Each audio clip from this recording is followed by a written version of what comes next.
Welcome back, everyone, to A Plus Parents. And with me today is Miss Emily Copeland. So, Emily, I'm going to tell you about Emily because she's super cool. And for those of you that are homeschooling and you're trying to figure out, can you ever have your own life? Today, you're going to find out how to do it. So, Emily's going to share that with you. But here's what you need to know about her. So, she's married. She has a 16-year-old, an 11-year-old. Her husband, they just recently moved. Her husband is going to be working with a new church, and they moved from, this is kind of funny, Wilmington, North Carolina to right outside of Wilmington, Delaware. So I love that. It's kind of like you're still in the Wilmington area, which is really, really great. But here's what's really cool. So Emily, she has a blog, and on her blog, we're going to give you the links to that so you can get on there and see it. And it's called tablelifeblog.com. So you can find out more about what she does, and she'll tell you some things that are on here as we go. But she's going back to school, and I love this. So she's a homeschool mom full-time. Now she's a full-time student and full-time family member, partner, spouse. She has it all going on, and she's still keeping her business going and also being able to go back and work on her bachelor's degree, which this is really cool. And I got to look at my notes because I want to make sure I say this right, because she's going to be working on, and it's called Rhetoric and Public Culture, minoring in theology, and it's a Bachelor of Arts in Communication Studies. So I'm going to have her share, because I had to ask her, what does that even mean, rhetoric and public culture, right? So I'll have her share that with you. She's busy, right? And what I love about that is that, busy people get things done. So it's really great. So if you're busy and you're kind of moving around and things seem like kind of, oh my gosh, how do I get all this done? We're with the right person today. So Emily, first of all, thank you for being here. Thanks for making your day work to be here, and welcome to A Plus Parents. I am so glad to be here. Thank you so much for the invite. I'm excited about the conversation. Absolutely. Me as well. Okay. So let's talk a little bit. We're going to come back to, no, let's do that right now. Tell me about the degree you're working on, because it was kind of leads you into, like, you're homeschooling and you've got your kids and they've been homeschooled for always, right? They've always been homeschooled. And so you made a decision to go back to school, and you were sharing with me a little bit about why you did that. And I just thought that was so great. But tell us about what the degree is about, because I think that's really cool. And then what had you really decide, hey, now's the time? Because oftentimes a lot of moms or dads are doing homeschooling and they wait until they're, it's kind of like you're going to college together, right? But you're actually doing it now while your kids are still, in that middle school and high school age space. So yeah, so how did that happen, and what is it that you're studying? Okay, so yeah, no, that's exactly it. I had always planned to go back to school once the kids were done with homeschooling and they didn't need my attention anymore. And then for whatever reason, I just mentioned that to my husband a couple of years ago, how, I guess maybe I'm still really thinking I'm going to do that. And he said, "Hey, if you have some direction, why don't you go ahead and do it now?" And so him just kind of giving me that little push was exactly what I needed, because he knew that I had been thinking about what I was going to do with myself when I am finished homeschooling. My oldest is 16, like you said, my youngest is 11. And so they're both working a lot more independently now. My oldest honestly rarely needs input from me. I'm more like a mentor than anything for him. And then my youngest, she needs me about half the time she did even a year ago. So it really did seem like a good time just to invest in myself, and again, to kind of see what I might want to get up to when I'm done with this time commitment. And, I'm so grateful to have had it, but it also kind of gave me time to figure out who I am as an adult and what I'm really passionate about, in a way that maybe I didn't know when I was 19 and 20. So that led me to going back to my love for communication studies, which is what I started with all those years ago. And, I have had the blog, I've been writing this whole time. So I've always loved words and I've loved language and using it well, using it to serve others. So I knew I wanted to go back to communication studies. But when I looked at the different possibilities of what the focus might be, it really hit me that right here right now, where we are with technology and all of the different ways to communicate with one another, it's a good time to visit rhetoric and public culture. And since rhetoric is so focused on messaging and how you craft messages that connect and resonate and make a difference, it felt like that's really where my heart is to make sure that I understand and can really wield my words in the most responsible way. And so I want to do that. I want to be a better writer. I want to help shape words and shape messages that really do make a difference. So that is where I landed and how I landed with rhetoric and public culture, and then kind of tying in that theology minor kind of helps me kind of get back to some roots that have always been inside of me and just really, really build on that foundation and get some clarity, and also maybe even branch into that kind of writing some, and just see where that takes me. Wow. And that's so needed in today's world. I think so much because we have all the different kinds of social media and electronic communication that it just seems to me sometimes communication gets lost. There's just something about when you can look someone in the eye, talk to them or talk to them on the phone or whatever it is, that we just send things get lost in an email, right? And we lose the context of what we're trying to say. So I love that you're doing that, because you're going to bring some of that back. So that's exciting. All right. So, and you said something great, because you've got your 16-year-old who's really kind of, he's on his own now and kind of do his own thing in terms of his homeschooling, and he leans on you more like a mentor relationship. And then your 11-year-old's kind of made that move from being very, very dependent to being much less dependent. So part of that came from, that's a real acknowledgement to you as a homeschool mom. It's great. And your kids, acknowledge it to your children as well. But really for you, knowing that you've homeschooled them from the beginning and that's what they know. So, you've learned some things over the years, which is really, really awesome. It's always funny to hear people's story about when they first started and what it looks like today and how different it is, right? But what led you to homeschooling? Because when you started, now everyone is interested and curious and wants to know how to do it. And, they come to you, and that's partly why your blog got started. I want you to share a little bit about that too. But what got you interested? Because you were discovering this before many people really. It was still kind of in the stages where it wasn't as well known as it is today. No, that's exactly it. First of all, it was 2009 when we started, and not that that was the dark ages, because there were obviously homeschoolers before us, but I had never met another homeschooler in my entire life. Neither had my husband. So we literally had no connections to this at all. But he was in ministry, and we were already living a differently scheduled life than a lot of people. And so when we had our son, it really occurred to us that we were going to have to get creative about being a family and actually spending time together as a family, because he was specifically in youth ministry at that time.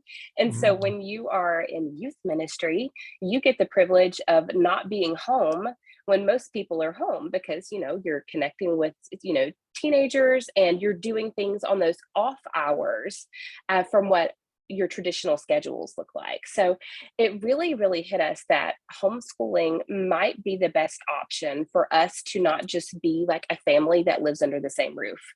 We wanted to actually be a family that spent time together and kind of build a family culture. And so that's really when we started reading up on it and really kind of thinking, hey, this might be right for us. He came from a very, very small private school background. And when I say small, he was in a class of 3. Oh, I wow. came from a very small. I came from a very large public school background in a class of 300, very different.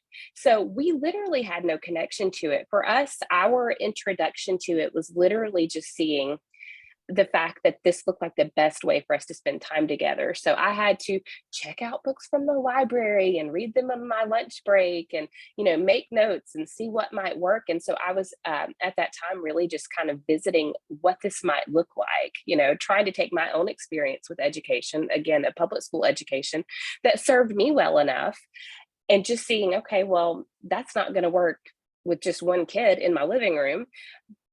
So what can I do here? So yeah, I did. I had to do all of that research and try to figure that out in a time when there wasn't quite as much information available, and there certainly wasn't as much conversation out there about it.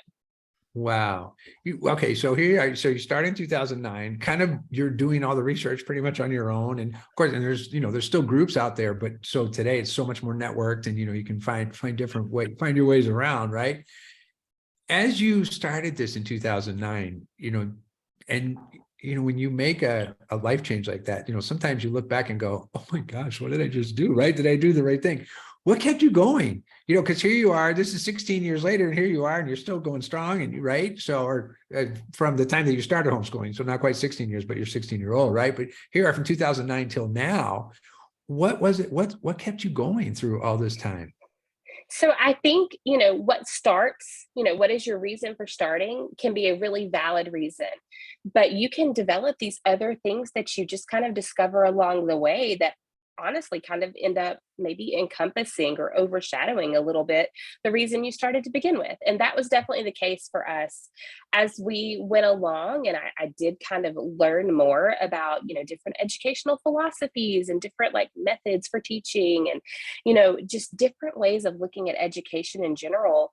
What really kept me going was realizing that I didn't have to provide a one size fits all education.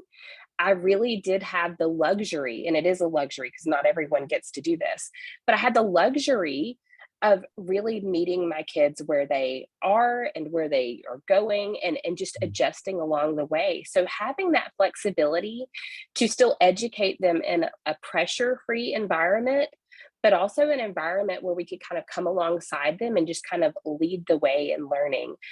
That's what's kept me going the whole time. Like I love being able to lead by example, and it's a mantle that I try to carry pretty responsibly. And I love learning with them and also learning from them because they've taught me things, just about being able to relax and just trusting the process, things like that. So I would say that's mainly it as far as what's kept us doing it this whole time, because it's not always been easy. You know, it's really and truly just been like that journey and seeing like the beauty of it unfold over the years. Wow. Oh, that's so cool. And it's great because you say lead by example, and you took on going back to college, which I think is so cool because you did it while your kids are at home and they can see you and what that looks like. So you're actually modeling for them. This is what college looks like. And these are the things that you're going to come up against and things at work and so different, so that's really, really awesome. So you use this word season, and I like it. It's I haven't heard anyone ever say it this way before. So you look at homeschooling as seasons. So when you look at the seasons, first kind of maybe share with us a little bit about what that means to you, because some people, when they hear the word season, they think that may encompass inside of a year, like the winter, spring, summer, fall kind of thing. But for you, when you look at it, like what do you mean by that, by a season? And then what's the hardest season for you when it comes to homeschooling? Yeah, I think first of all, you can look at it, within a certain time reference if you want to, but I definitely think no matter what, no matter how long you've been homeschooling, there are going to be ups and downs. There are going to be things where you kind of have to ebb and flow with what's going on around you in life. And so while the educational climate and that part of homeschooling may be rocking along quite smoothly, when you get thrown into the other parts of life that are happening outside your homeschool, it can really impact how you have to show up for your homeschool or what energy you have available to show up. So I think your seasons can be dictated by those external sources, but also you have the things that are just part of homeschooling. Like, you have different ages that respond differently to learning and structure. You have, trying to figure out what type of teaching method might work for this kid versus that kid, because Lord knows we can't expect them all to be the same. You have, siblings being added to the family. You have all these different dynamics that shape how we interact with our kids each day. And that really gets piled into homeschooling because you've also got this important thing that you're trying to accomplish each day as well. So when I say seasons, I think of preschool, because we have homeschooled from the beginning. I think of that being its own season, its own unique thing, full of wonder and curiosity and playtime, where a lot of our learning just happens so naturally because that's just part of being a preschooler. And then I think of that shift into the next season where you're getting into elementary school and you have some priorities that are officially on your plate now, because eventually you've got to help this child learn to read, and eventually you have to start getting them into some different math skills and so on. And so that's its own season as well. And then you get into the upper elementary, and so they kind of start gaining some ownership there. And then middle school, that ownership is definitely there. And then high school, again, it's its own thing. It's its own season where you, as the parent, have to really kind of begin to let go a little bit and let that little bird, you know, dabble outside of the nest some. So there are seasons in that aspect for sure. And I would say for us, from an educational standpoint, I think the hardest season for me really involved when my daughter was a toddler and my son, she was, I mean, he was at third grade. Third grade doesn't sound like a difficult time, but third grade for us was very difficult because it was that you're not a little kid, but you're also not in the big leagues now. So you're transitioning to that upper elementary where there's some ownership. But then you've got this toddler over here who needs so much of your attention and will not let you focus on the other kids. So that was a really, really tough year for us. And that year felt like a really long, hard season. But we got through like we always do because seasons always end. And it's been okay since then. Like I realized once we kind of got through that, I learned some things. I learned how to manage my attention and my time and how I made sure that one was nurtured while the other was really working on something. So that was a season. And then outside of that, I would just say again, one of those external seasons, we had a year where we were planting a church and life was busy and chaotic and we were very distracted, even the kids from a homeschooling standpoint because they were all in on this as well.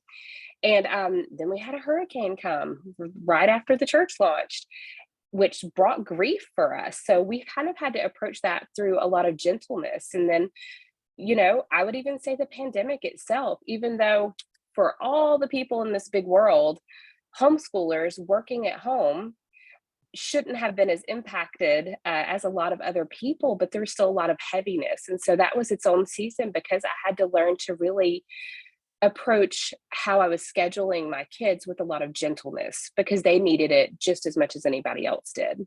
So, yeah, I think that that's it. You just kind of learn what life requires of you at any given time. And that kind of shapes the season that you're in, even in your homeschooling. That's awesome. You said something, it's brilliant, right? Seasons end, and it's like, it's really great. And it's funny, like I'm thinking about, I'm kind of thinking, wow, how many different ways can you apply the idea of a season, right? And I come to think about a sports team, right? And at the end of the year, right? And every sports team at the end of the year, let's see, I think of one team that I can remember, and it was in the 1970s that was an undefeated football team in the National Football League, right? It was like 1972. That's the last time that happened. So at the end of every season, when those teams go back to look, right, they didn't win all the games, but the season's over, and then they can go back and look and see, and what can they do, and where do they want to make their, areas to strengthen, and look to see where things that they needed to strengthen. So it's just, what a great way to look at it. So I really like that. So knowing that you've seen that and you've had a chance to go in and season's over, right? You're like, okay, let's take a look and see how do we do, for a lot of times, because a lot of times people that are new to homeschooling, or even they've been homeschooling for a while, and they get to that place where sometimes they feel a little stuck and they're thinking, I just don't know how to change this up or what to do. So how do you determine what direction to go? Either that's for like your teaching methods or for curriculums that you're looking at. What are some things that you do? And I know people can find that out on your blog as well about ways to do that. But what would you say about how should someone determine what direction to go with things like that, their teaching methods or the curriculum they want to use? I think one real important step is assessing why you want to change. A lot of times I think we want to change just because we feel stagnant. We feel like there's something better and shinier and newer out there. And sometimes we haven't really thought that through. Sometimes we have something that's actually serving us well, and we're just distracted by that shiny object. So I think it does help before we really start looking for other solutions. Make sure there's a problem to solve first. Sometimes there's not a problem. Sometimes we're just distracted, and that's okay. Maybe you just need a break from that for a little while. That's okay too. So change it up. Do something for a month that's a little different than you would normally do, and then maybe go back to the other thing that you're thinking of putting aside. So that's my first thing, would be just to assess what it is you're really trying to solve because that will reveal if there's a problem or not. And then if you need to just take a break first before you make any big changes. Because one unfortunate thing I did learn along the way is that it does not serve you or your kids well to change from curriculum to curriculum to curriculum all in the span of like 3 months. That is not good for anybody. It's not good for your Right. budget. It's not good for your kids. It's not good for you. You just get off track and everyone gets frustrated trying to learn new lingo and a new format and all of that. So, yeah, take a look, assess why it is you're actually looking, and then take some time, especially if you're looking at curriculum. And I think that this is something that is valuable whether you're new or whether you've been doing it for a long time. Take some time, think about your own educational experience. What served you well? What made you love to learn? What didn't serve you? What made you miserable? Um, think about your own experience. Obviously, your kids are your kids and they're different people than you. But I think sometimes we forget to really, really evaluate our own experiences for all that they offer to us, because at the end of the day, our experiences shape how we homeschool. And if we don't take time to really assess that, sometimes we miss the driving factors that really determine the selections we make, and that shapes who our kids become. So let's take a step back and think, hey, what was it about our experience that worked? What didn't work? And then you can kind of move into reading up on educational methods or homeschool philosophies.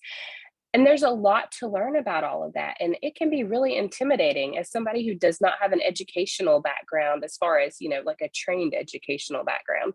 When you're talking about things like that, it's easy to feel like that is not for you.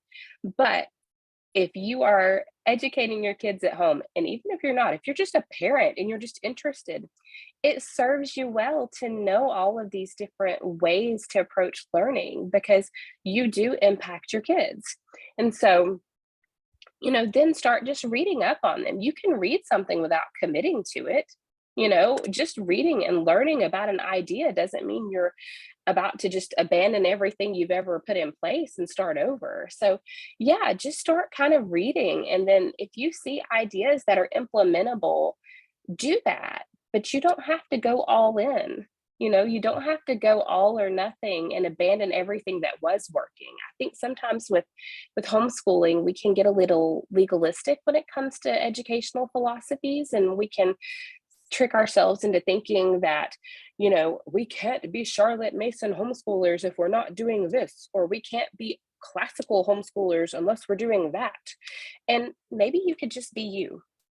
You don't necessarily have to be officially following a specific label. Take what's good from any, method or philosophy. Take what's good, take what serves you, and then leave the rest behind. It's okay.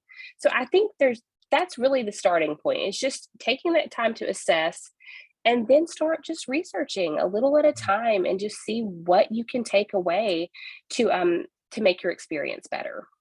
Oh, that's awesome. And there's so many different places where you can go to do that kind of research. But I like it because it really is like the end of the season. It's like, all right, let's just look and see what worked, what didn't work, and where do we want to make some changes, and why do we want to make those changes? So it's really awesome.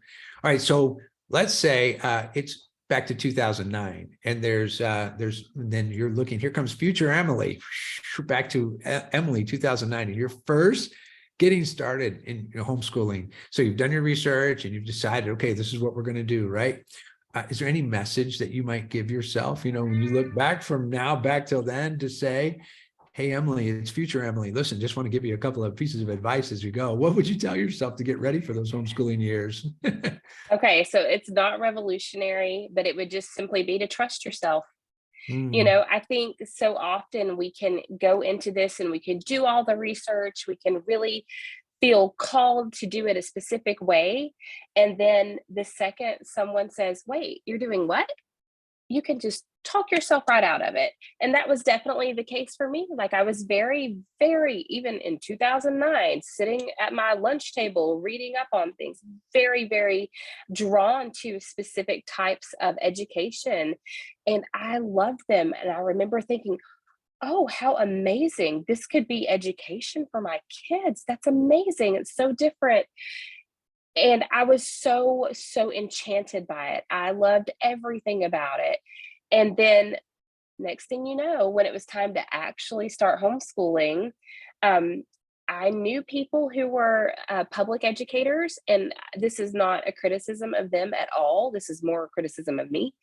I knew people who were public educators, and I all of a sudden felt like I had to justify our decision by making a little miniature classroom within our home.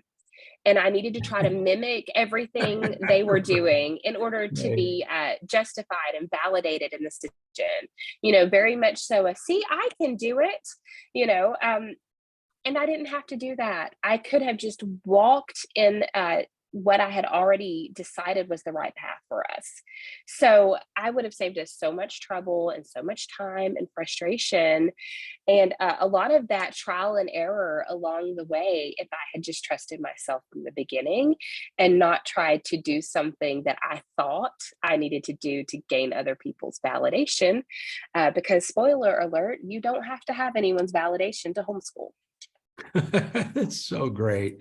Oh my gosh, I love that. And you be, I'm sure as you talk to other people that you collaborated with over the years, you find out that how often that's everybody's story, right? You started out and they all made the little schoolroom in their house, right? And then none of them do that anymore, right? So at some point that got abandoned and off they go. So, Yeah. and actually like looking at that, right? There's this moment that happened. So if you look now and you see, by learning to trust yourself, right? How have you changed as a homeschooling parent through the years of doing this? Okay, so I am a very type A, let's do it by the book personality by nature. And that 100% got translated to our homeschool from the very beginning. Over the years, I have definitely relaxed on that, and I can be by the book in almost every other area of my life. But I have learned that this having little humans that depend on you, that factor of homeschooling means that you have to respect them as humans as well. And so if I'm going to try to provide this flexible, customized, interest-led learning, if I'm going to try to provide this environment for them, then I can't be rigid. I have to be Mhm. flexible. I have to trust them as learners just as much as I trust my schedule or what I wanted to happen for the day. And so I've learned really just to back off when it comes to my rigid thinking, and I've softened a lot on that personally over the years anyway, but I've definitely softened on that as a homeschooling parent and just really learned to trust the kids because Mhm. they know the best general direction as far as their curiosities are concerned. I can pay attention. I can do my best to provide the resources and encouragement that's going to help kind of capitalize on the things that they're naturally drawn to, and then still help them, tackle the things that maybe they're not drawn to that are important. But I can do it in a way that really respects who they are and their own individual giftings and their strengths and their preferences. I can still do all of the things that need to be done, but in a way that really serves them well. Hmm, that is awesome. Something I can hear in what you're sharing too is that, for people, oftentimes people come in and they think, okay, well, it is that this is the way that we're going to do things, right? And it's like, what I can hear is your own growth and development as becoming a homeschool mom. And what it's done is it shaped you in ways that you probably didn't plan on because it's always been about the children. But when you look and see, it's like there's this new person that you get to be now. And what I can hear is confident, and trusting. And I mean, those are things that, there's so often that we step into places, especially you said about, that, you think that, the public schools are saying, well, that's not how you're supposed to do it, or whatever that they say, right? But you can step back and say, no, this is how we do it because this is what works for us. And I just think that's so great. But having the confidence to say that, and that's something that you're gaining by in the homeschooling, so it's, yes, our children are having this amazing opportunity, but then there's who we get to become individually and our own gifts that we get to receive along the way. So that's so cool. So you have a new course. So I want to talk about your blog too, but you have a course for, you call it Masterpiece Society. So again, you'll have to tell me what that is, right? But and you released it last fall. So tell us a little bit about that. We're going to put the link because I know it's kind of a long link, but we're going to put the link in the show notes, but people can find it from masterpiecesociety.com. And then there's a product area there. But tell us about the course that you have that's out, and then we'll make sure everybody has access to the link too, so they can get to it. Okay, so that's actually a really cool thing. And I think it goes along with what you were saying, how like kind of who you become as a person does change. This process shapes you just as much as it does your kids. And one way that I can say that I am a better person is that I've been able to step into creativity in a way that was not available to me before that. I mentioned that I have a public school background, and it was good. I don't have any complaints about it. But because a public school kind of has to identify strengths in different ways than you do in a homeschool environment, I was not one of those kids that everyone looked at and said, oh, that's the artist. Let's put that kid in the art education. So I did not get any kind of art education in my schooling in high school, middle school. Anything I did in elementary school was, limited to crayons. And, I'm not knocking any of that, just pointing out that I did not have a background in any kind of art. Well, part of homeschooling means you're trying to teach your kids all of these different subjects, all of them. And so I can remember, dabbling into teaching art for the first couple of years. And, I remember not really knowing anything, but by gosh, I got some library books about some artists, and we were trying to recreate our own versions of these masterworks. First time I ever walked into an art museum was with a stroller. And then, my son, 5 years old, 6 years old at the time, first time ever, I've never done that without them. But lo and behold, over the years through homeschooling, we got introduced to a website called Masterpiece Society. And, through the blog, I was able to do some review work for them and, kind of built a good relationship with them. But that website is, it's all about art education at home. And so Alicia Greathouse is the owner of that. And she's a wonderful, wonderful artist. And I've learned so much from her just from letting my own kids go through her courses and just kind of doing things alongside her or alongside them over the years. Well, kind of fast forward a few years, and I began kind of doing some collaborative work with Alicia, doing like blog tutorials for art projects. And so kind of funny, kind of comes full circle, the homeschool mom who had literally never had any background in art whatsoever is all of a sudden writing articles on how to make different art projects. And I learned through homeschooling that I love art. I love it. And even though I don't feel tremendously gifted in any one area, I like creating. I do. And so Alicia gave me the opportunity to create a course. And so that course is called Historical Archives. And so this specific one is about US history. And so what I have done, and again, it's available through Masterpiece Society. What I've done is I've gone through US history and I have created art projects that specifically represent moments in US history. And then along with those art projects that are represented, there's, learning links, ideas to kind of capitalize on it that you could use with a curriculum maybe that you're already using, or if you're not using anything at all, it's educational context to give you just what you need to really make the most of that art lesson. So it's this, these video tutorials with these projects that are significant to American history, along with the educational components to kind of build on those lessons. So yeah, it was a really, really fun experience. And it was one that really pushed me outside of my comfort zone, but it was a really good experience. And it was cool to share that with my kids and have them kind of watching me do that, because they've seen my journey up close. They know where it started. Right. Oh my gosh. And you're giving them permission to do the same thing, to take on something that is new to them. And it's made you feel like, oh, I don't have any experience in this. And then what happens? You end up becoming somebody that's actually leading the way and helping people discover what you've discovered. So that's really, really awesome. Oh my gosh, that's so cool. Okay, well, we're going to have that linked up in the show notes for people to check that out as well. And then tell us a little bit about tablelifeblog.com. Like when people come to your site, what should they expect to see? What kind of things do you have there available for them? Yeah, so my heart, my whole vision behind the website is literally just to help homeschooling parents lead well when it comes to day-to-day homeschool life.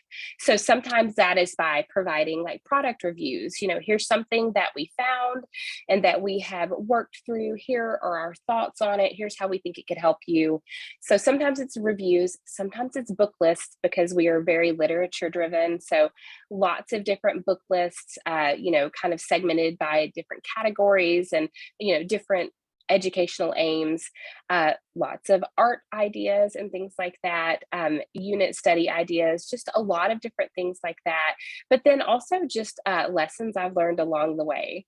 You do pick up a thing or two that you learn the hard way, unfortunately. But hopefully, some of these lessons that I have learned the hard way can make the road a little smoother for the people who come along after me. So all of that's there, and it's just something that I like to offer just to help people homeschool well. That's so great. It's great. And it's like they're getting your life and what you've experienced. And you've got, of your 16-year-old, you've taken all those years since he was a toddler, and here you are now, right? And seeing how it's Yeah. going. So that's really cool. That's great. Well, Emily, first, thanks again for taking time to do this, and really just really acknowledge you for taking the lead. I love that you're being the demonstration of who we want our kids to be. It's like you're saying, hey, I can write courses and I can go back to college and I can, and I can run the business and I can manage a house and, and be part of a family ministry. I just love that. So it's really, really great. So, and again, thanks for making your schedule work for today too. So I appreciate that. And we'll have everybody be checking you out and seeing all this. And I hope that they contact you and check out your blog and check out your program. And if it's okay with you, we should come back again and do this again, if you'd like to do that. That would be wonderful. Thanks so Awesome. much. Awesome. Okay. Very good. All right, everyone. Well, thanks for tuning in, and we'll see you next time on A+ Parents. Thanks, everyone. Bye.